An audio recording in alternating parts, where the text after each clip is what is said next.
So hello बेटा जी, हमने पढ़ा था क्लास 9 से the story of village Palampur economics का फर्स्ट चैप्टर और बहुत ही छोटा सा सिंपल सा चैप्टर था। आज हम पढ़ने वाले हैं उसके कुछ क्वेश्चंस। यहाँ तो बेसिकली 30 ही क्वेश्चन है, लेकिन आपको थोड़ा सा और प्रैक्टिस करना पड़ेगा। वैसे ज़्यादा क्वेश्चन इसमें से बनेंगे भी नहीं, सिंपल सोबर सा चैप्टर था। वन बाय वन कुछ क्वेश्चंस देख लेते हैं और फिर हम नेक्स्ट चैप्टर पर बढ़ेंगे। जैसे सिविक्स का पहला चैप्टर ले लेंगे क्योंकि बहुत सारे बच्चों की डिमांड है। चलिए भाई, पहले क्वेश्चन के ऊपर बात करते हैं और यहाँ पर लिखा हुआ है कि कितने वर्कर्स एंगेज थे नॉन फार्मिंग एक्टिविटी में रूरल एरियाज के अंदर। Average workers engaged in non farming activity in rural areas on an average. अच्छा, ऑन एन एवरेज का है। अब यहां पर आप ये भी नहीं स्पेसिफाई कर सकते हो कि यहां इन्होंने पालमपुर के बारे में बात की है क्या। ठीक है, अब अगर इन्होंने पालमपुर के बारे में बात नहीं की तो अगर हमें ऑन एन एवरेज इसका आंसर देना है तो आप यही मान के चलो, आप तो जो चैप्टर पढ़ के आए हो, अभी हमने देखा था कि 75% पॉपुलेशन तो एग्रीकल्चर से जुड़ी हुई थी और 25% पॉपुलेशन जो थी वो नॉन एग्रीकल्चर से जुड़ी हुई थी। ठीक है, सो यहां पर इसने कौन सा पूछा है, इसने बोला नॉन फार्मिंग एक्टिविटी। तो यहां पे नॉन फार्मिंग एक्टिविटी के अंदर जो 25% के आसपास आ रहा है उसको करना है मैटिक। 25 तो है नहीं डायरेक्टली, तो उसके आसपास ऑन एन एवरेज बोला है ना, तो राइट आंसर क्या होगा बेटा, 24। ओके, 12 नहीं, 13 नहीं, 18 नहीं, 24 will be the right answer. Okay, next question देखिए। चलिए भैया, अगर आपको नॉन फार्मिंग एक्टिविटी को बढ़ाना है, if you want expansion of non farming activity, मतलब खेती बाड़ी नहीं होनी चाहिए, तो आपको क्या करना पड़ेगा। खेती बाड़ी बढ़ानी होती तब तो हमें जमीन को बड़ा करना पड़ेगा, जमीन हमारे पास कल्टीवेबल लैंड बनानी पड़ेगी, उसकी फर्टिलिटी को बढ़ाना पड़ेगा। बट नॉन फार्मिंग एक्टिविटी बढ़ानी है तो ऑफकोर्स हमें ये वाला ऑप्शन तो बिल्कुल गलत हो गया। रोड बढ़ा के क्या कर लोगे, कुछ रोड पे सामान थोड़ी बेचोगे। लेबर का भी क्या होगा, मार्केट हमें बढ़ाना पड़ेगा, मार्केट बढ़ेगा तो शॉप्स बढ़ेंगी, शॉप्स बढ़ेंगी तो लोग आएंगे, लोग आएंगे तो वेंडर्स आएंगे। तो the right answer would be D. Okay, clear है यहां तक। आ जाइए क्वेश्चन नंबर 3 पे। The human resources are superior to the other resources because, कि ह्यूमन रिसोर्स, ऑब्वियसली रिसोर्सेज दो टाइप के मैंने बताया तुम्हें कि भैया रिसोर्सेज फिजिकल नेचुरल भी हो सकते हैं तो आर्टिफिशियल भी हो सकते हैं। ह्यूमन भी रिसोर्स होता है अपने आप में, बायोटिक अबायोटिक पढ़ा था ना हमने। तो यहां पर जो रिसोर्सेज हैं वो ज्यादा अच्छा क्यों होता है, ह्यूमन रिसोर्स अपने आप में ज्यादा सुपीरियर क्यों है दूसरे रिसोर्सेज से। भैया human resources can make use land and capital, क्या ऐसा कर सकता है। ह्यूमन रिसोर्सेज भगवान का गिफ्ट होते हैं, क्या ये बात सही है। क्या human resources make a firm profitable, क्या ये बात सही है। या फिर ये कि human beings are more productive.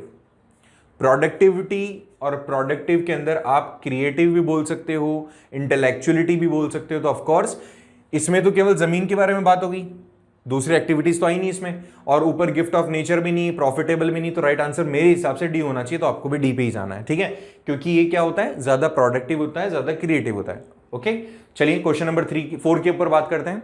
Fourth question कहता है कि जो एनवायरमेंटल रिसोर्सेज हैं उसमें किन किन चीजों को इंक्लूड किया जाता है। एनवायरमेंटल रिसोर्सेज हैं तो एनवायरमेंट से रिलेटेड होगी, आर्टिफिशियल नहीं होगी। इलेक्ट्रिसिटी आर्टिफिशियल है, बुक्स आप प्रिंट करेंगे तब बनेगी, टेलीविजन भी। लेकिन सॉइल नेचुरल है, सॉइल राइट आंसर होगा इसके अंदर, क्योंकि बाकी सारी चीजें आर्टिफिशियल है, वो चीजें ह्यूमन क्रिएशंस हैं, बट सॉइल नेचुरल क्रिएशन है। तो right answer would be C. Okay, next देखते हैं। Raw material and the money in the hand. अच्छा, बहुत अच्छी चीज है, सुनना अच्छे से, कि रॉ मटेरियल और मनी अगर हैंड में है, हाथ में है, तो उसको क्या कहा जाएगा। Physical capital, working capital, fix capital और फाइनेंशियल कैपिटल। बात समझें, फिजिकल कैपिटल, जब मैं कैपिटल पढ़ा रहा था तो आपको बता रहा था एक होती है वर्किंग कैपिटल, एक होती है फिक्स्ड कैपिटल और एक होती है एक तरीके से ह्यूमन कैपिटल। ठीक है, तो यहां पर क्या था, यहां पे फिजिकल कैपिटल जिसको आप छू सकते हो, जिसको आप यूज कर सकते हो इंस्टेंट। एक होता है फिक्स कैपिटल, जो आपने पैसा खर्च कर दिया एक बार। वर्किंग कैपिटल, जो पैसा लगा हुआ होता है वो रोटेट होता है बार बार। और एक होता है फाइनेंशियल कैपिटल, ओवरऑल सारी चीजें उसमें आ गई। अच्छा देखो, फिजिकल कैपिटल में बिल्डिंग हो सकता है, लैंड हो सकता है, मशीन्स हो सकता है। ठीक है, फिक्स कैपिटल में भी इन्हीं सब चीजों को मैं कहूंगा, क्योंकि इसी का तो एक टाइप है। वर्किंग कैपिटल का मतलब होता है जो चीज बार बार वर्क कर रही है, सर्कुलेट हो रही है। जैसे रॉ मटेरियल बार बार आएगा, बार बार खर्च किया जाएगा, कंज्यूम होगा, फिर वापस से लाया जाएगा। पैसा, जब आप कोई चीज रॉ मटेरियल खरीदोगे तो पैसा जाएगा, समझ रहे हो, और वापस से वो सारी चीजें आएगी। तो अगर आपके पास में पैसा जो है वो कैश इन हैंड है और रॉ मटेरियल भी आपके पास में है, तो ये वर्किंग कैपिटल है। इसको आपको बार बार खरीदना है, बार बार बेचना है, तो ये वर्किंग कैपिटल होगा। तो राइट आंसर मेरे हिसाब से होना चाहिए सी। ठीक है, आपको भी इसी के साथ जाना है नो डाउट, तो C would be the right answer. Next question के ऊपर बात करते हैं, विच इज हाँ, यहां पे the main production activity related to the agriculture. Agriculture से जुड़ी हुई प्रोडक्शन एक्टिविटी कौन सी होगी? एग्रीकल्चर से जुड़ी हुई, ठीक है। फिशिंग एग्रीकल्चर से जुड़ी हुई है क्या? प्राइमरी एक्टिविटी से तो जरूर जुड़ी हुई है, लेकिन एग्रीकल्चर से नहीं है। फार्मिंग, बिल्कुल फार्मिंग है। मैन्युफैक्चरिंग नहीं हो सकती, रिपेयरिंग बिल्कुल नहीं हो सकती। तो राइट आंसर होगा आपका फार्मिंग। ठीक है, फार्मिंग ऑब्वियसली रिलेटेड है एग्रीकल्चर से। ठीक है, नेक्स्ट देखिए, the tools and machines used in production in many years is called. क्या ये फिजिकल कैपिटल है, मूविंग कैपिटल है, वर्किंग कैपिटल है कि फिक्स कैपिटल है? अभी अभी मैंने बहुत अच्छा सा एक्सप्लेनेशन दिया है कि जो चीज एक लंबे टाइम तक एग्जिस्ट करती है आपकी फैक्ट्री में या फिर प्रोडक्शन एक्टिविटी में, तो उसको अलग अलग कैटेगरीज में हमने डिवाइड किया। जैसे अभी हमने देखा था कि रॉ मटेरियल और कैश इन हैंड जो था, उसको तो हमने माना था वर्किंग कैपिटल, तो इसमें से पहले तो वर्किंग कैपिटल को हटा दो। अब बचता है मूविंग कैपिटल। आप ये बताओ, क्या मशीन और टूल को मूव कर सकते हो बार बार एक जगह से दूसरे जगह? नहीं। अब आपके पास में दो तीन चीजें बच गई, एक बच गया फिजिकल कैपिटल और एक बच गया फिक्स कैपिटल। दोनों में से एक राइट आंसर होगा, बताइए कौन सा है? तो ऑफ कोर्स डी होगा। क्यों? क्योंकि फिजिकल कैपिटल में तो हमने सारी चीजों को इंक्लूड किया, लेकिन फिक्स कैपिटल एक बार जो परमानेंट खर्चा हो गया, तो मशीन एंड टूल्स में एक बार परमानेंट खर्चा हो गया जो कई लंबे टाइम तक चलता रहता है, वो आपका फिक्स कैपिटल है। ठीक है, तो राइट आंसर डी। नेक्स्ट है, small farmers borrow money for cultivation from. छोटे जो किसान होते हैं वो पैसा कहां से लेते हैं कल्टीवेशन के लिए? क्या वो ट्रेडर से लेते हैं या फैमिली मेंबर से लेते हैं, बैंक से लेते हैं, मनी लेंडर से लेते हैं? फैमिली मेंबर्स इतने ज्यादा अच्छे नहीं होते किसानों के कि वो भैया उनको पैसा दे दे। ठीक है, ट्रेडर से ले सकते हैं, बैंक से ले सकते हैं और मनी लेंडर से ले सकते हैं। ठीक है, ये तो अपने पास में ऑप्शन हो गए कई सारे। अच्छा, इसमें थोड़ा सा मुझे क्लेरिफाई आपको करना ये जरूरी है कि इसमें कुछ फॉर्मल और इनफॉर्मल का किस्सा है। फॉर्मल और इनफॉर्मल, ठीक है, ये वाला जो है ये फॉर्मल है, ये वाला है informal and it is also informal. तो मैक्सिमम बार ये देखा जाता है कि जो स्मॉल फार्मर्स हैं वो पैसा किससे लेते हैं? वो मनी लेंडर से लेते हैं। ठीक है, ट्रेडर से वो नहीं लेते। ट्रेडर से तब लिया जा सकता है जब आप ट्रेड रिलेशंस उसके साथ मेंटेन करो। ठीक है, तो राइट आंसर क्या होगा यहाँ पे बेटा जी? डी। ठीक है, मनी लेंडर्स, जो आमतौर पे पैसा देने का काम करता है और अच्छा खासा इंटरेस्ट लेता है। तो फॉर्मल वो होता है जहां फॉर्मेलिटीज ज्यादा हो, इनफॉर्मल वो होता है जहां फॉर्मेलिटीज आपको ज्यादा नहीं करनी पड़ती लेकिन इंटरेस्ट रेट काफी ज्यादा होता है। नेक्स्ट क्वेश्चन है, two crops that increases India's agriculture production in the era of green revolution were. Green revolution के दौरान जो कौन सी ऐसी दो क्रॉप्स थी जिन्होंने हमारी प्रोडक्टिविटी को बढ़ाया? ग्रीन रेवोल्यूशन ने उसने हमारी प्रोडक्टिविटी को एक तरीके से बढ़ा दिया। ये क्या हो गया? हमने भी साइज बढ़ा दिया। इसको थोड़ा सा पहले छोटा करते हैं भैया। तो क्या ए ऑप्शन, क्या बी ऑप्शन, सी के डी? अच्छा, बहुत ही सिंपल सी बात है। ग्रीन रेवोल्यूशन के अंदर उन चीज़ों के ऊपर ज़्यादा फोकस किया था जिनका कंजप्शन हमारे ज़्यादा था। तो प्रोडक्शन उन चीज़ों को बढ़ाया जाएगा जिनका कंजप्शन ज़्यादा है। मैंने अभी बोला पॉपुलेशन बढ़ रही थी, तो क्या सबसे ज़्यादा चीज़ इनमें से खाई जाती है? सबसे ज़्यादा क्या खाया जाता है? वीट खाया जाता है हमारे यहाँ। तो वीट एंड राइस, ये दो ऐसी हमारे पास में क्रॉप्स थी जिनको ग्रीन रेवोल्यूशन के अंदर फोकस किया गया और उनकी प्रोडक्टिविटी को एक तरीके से देखा गया, मेजर किया गया। नेक्स्ट है, the fixed capital needed in setup the jaggery manufacturing unit.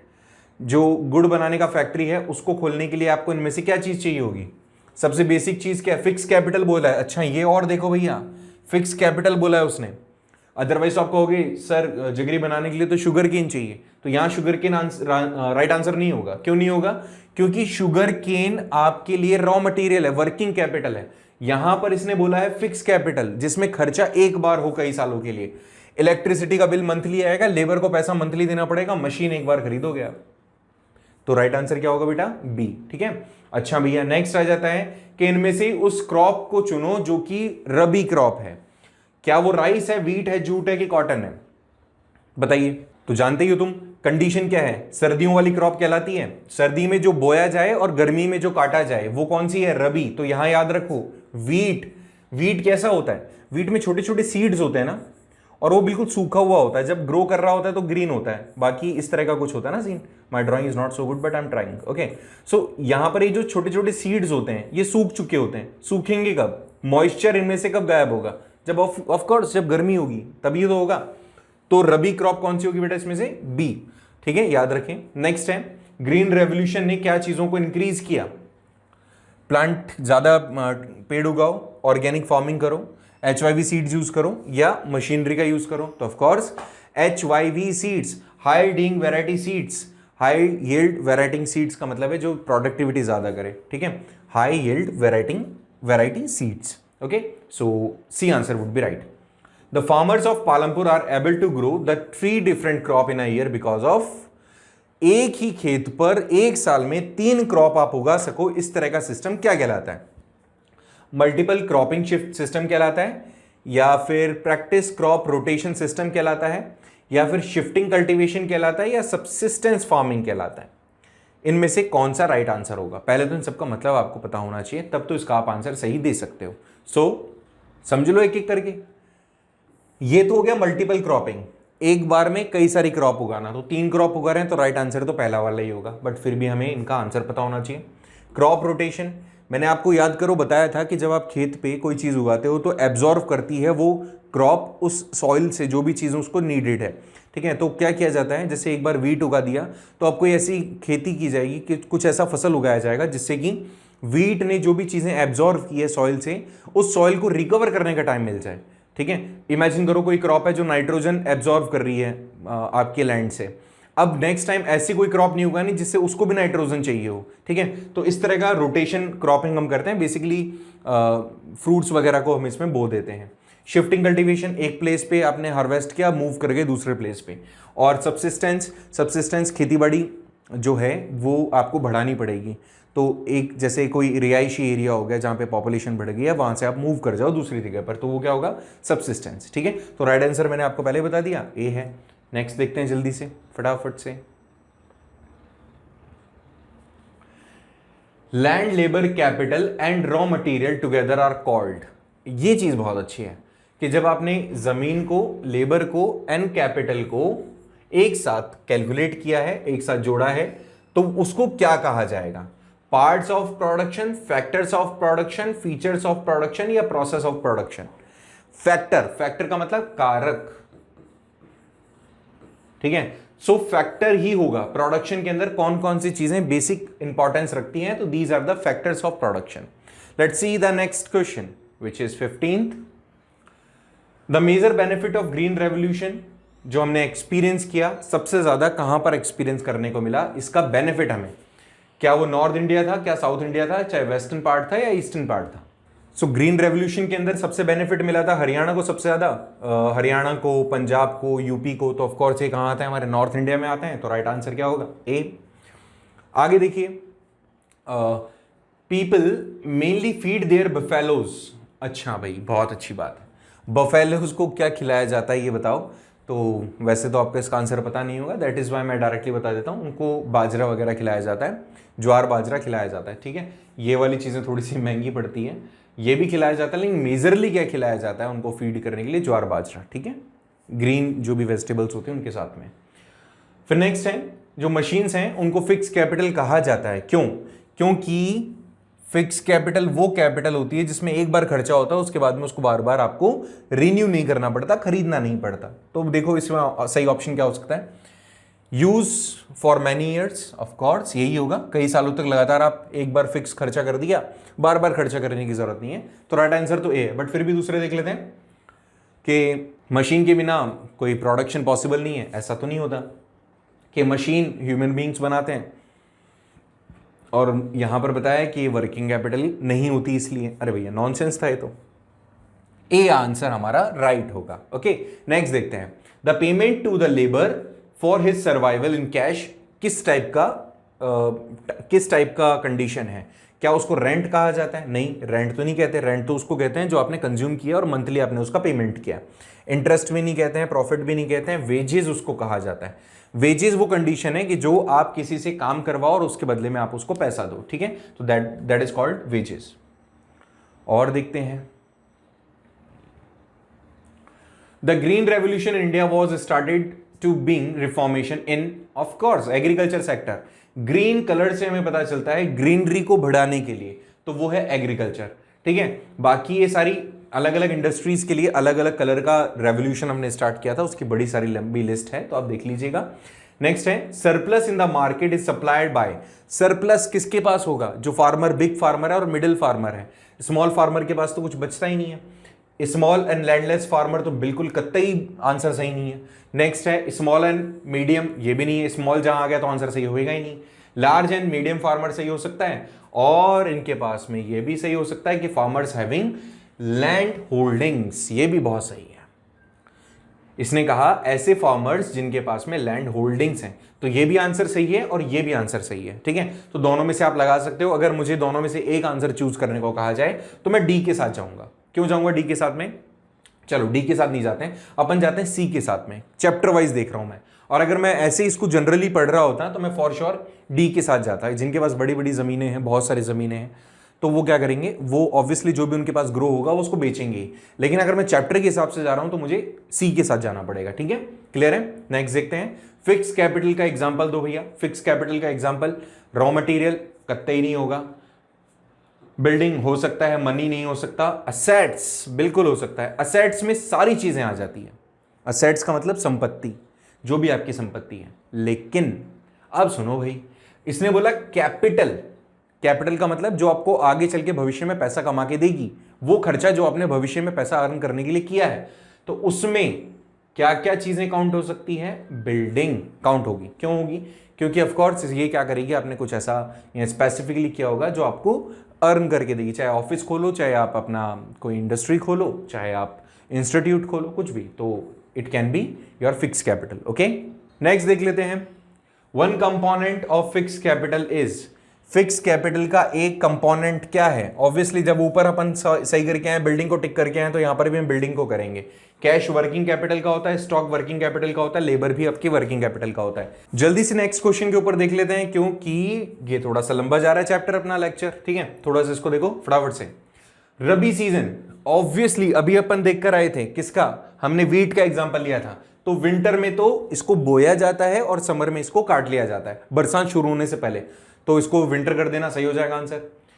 The few farmers are unable to make their livings on their particular land, improving irrigation, modern farming method, because they. कुछ ऐसे farmers हैं जो अपने farming techniques को बढ़ा नहीं पाते हैं। किन कारणों से? कि इनके पास में कोई सोर्स ऑफ इनकम नहीं होता, इसके पास में स्मॉल पीस ऑफ लैंड होता है, या इनके पास में जो सीड्स की क्वालिटी होती है वो अच्छी नहीं होती, या वो रेनफॉल पे डिपेंडेंट होते हैं।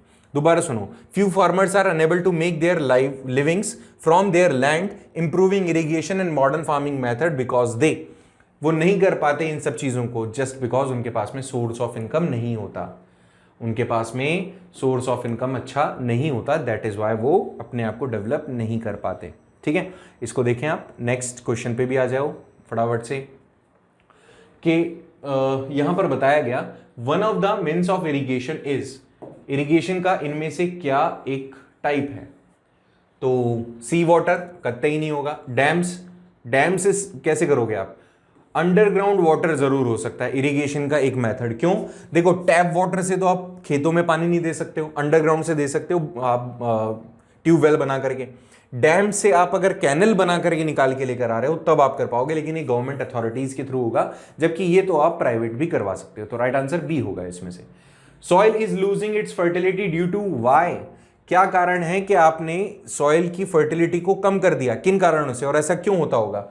कि भाई गोबर वगैरह कर देता है कोई, तो ऐसा इसलिए। हंसना मत, मैं सिर्फ बता रहा हूं आपको ना, ऐसा नहीं होता। एक तरीके से तो नेचुरल फर्टिलाइजर है। HYV सीड से होता है, लेकिन इसको पानी की नीड ज्यादा होती है, लेकिन कॉप अप कर लेता है। इरिगेशन के कारण तो कतई नहीं होगा। ये है केमिकल फर्टिलाइजर्स के ज्यादा यूज करने से एनवायरमेंट पे नेगेटिव इंपैक्ट पड़ता है, that is why right answer आपका डी होगा। ट्रेडिशनल फर्टिलाइजर्स क्या है? बिल्कुल सही बात है, ट्रेडिशनल फर्टिलाइजर अभी अभी मैंने आंसर दिया है आपको, काउ डंग।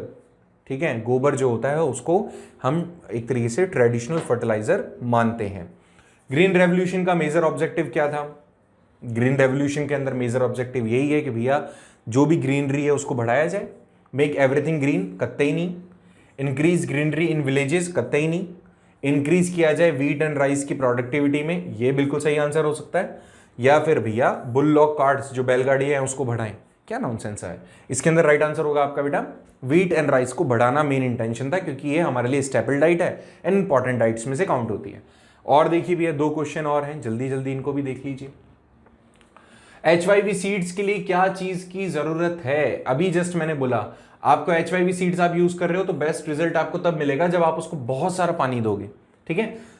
फर्टिलाइजर्स वगैरह की जरूरत ज्यादा नहीं है क्योंकि वो अपने आप में ही एडवांस होते हैं, लेकिन इनको पानी बहुत ज्यादा चाहिए होता है, ठीक है। आगे देखिए, almost 60% of farming in India still depend on, ये बहुत अच्छा क्वेश्चन है और ये बहुत बड़ी प्रॉब्लम है हमारे यहाँ कि वो कैनल्स पे डिपेंडेंट होते हैं, रेनफॉल पे होते हैं, ट्यूबवेल्स पर होते हैं कि वेल्स पर होते हैं। ये हर जगह पॉसिबल नहीं है, ट्यूबवेल्स हर जगह पॉसिबल नहीं है, कैनल्स हर जगह पॉसिबल नहीं है, राजस्थान जैसी जगह में तो बिल्कुल नहीं। तो मैक्सिमम हमारे यहाँ पे जो फार्मर्स होते हैं वो रेनफॉल पे डिपेंडेंट होते हैं, वो इसी हिसाब से खेती करते हैं जो उनको कम से कम उनकी कॉस्टिंग आए, ठीक है। इसलिए रेनफॉल यहाँ पर राइट आंसर होगा। इस तरह से हमने इस चैप्टर को और इसके क्वेश्चन आंसर्स को एक बार देखा है, और जो क्वेश्चन आंसर्स होंगे वो आपको मिल जाएंगे एप्लीकेशन पे या फिर टेलीग्राम चैनल के थ्रू, जब भी सही टाइम होगा तब। और आपको इसकी प्रैक्टिस करनी है, कुछ इशू आएंगे तो पूछना है, वैसे तो बहुत ही सिंपल चैप्टर था, इशूज आएंगे ही नहीं आपको। मिलते हैं नेक्स्ट चैप्टर में नए कुछ इंटरेस्टिंग लेक्चर के साथ में, और कोशिश करेंगे कि आप कुछ और टॉपिक क्लियर किया जाए, आपकी नॉलेज को बढ़ाया जाए। तब तक के लिए आप पढ़ते रहिए, बढ़ते रहिए। मिलते हैं नेक्स्ट लेक्चर।